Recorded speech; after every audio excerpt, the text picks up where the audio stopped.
বিসমিল্লাহির রহমানির রহিম। আমার ইউটিউব চ্যানেল আরিশা কিচেন থেকে বলছি। আজ আমি রান্না করব হাঁসের কষা ভুনা।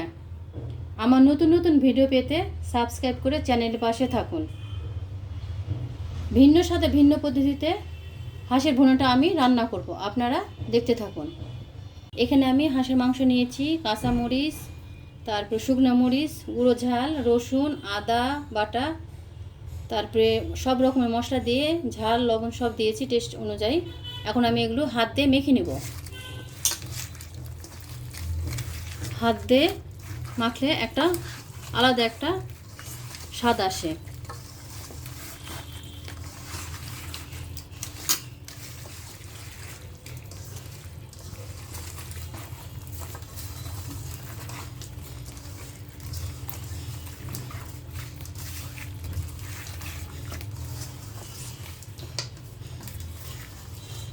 এরপর আমি পানি দিব না, শুধু কষে নেব।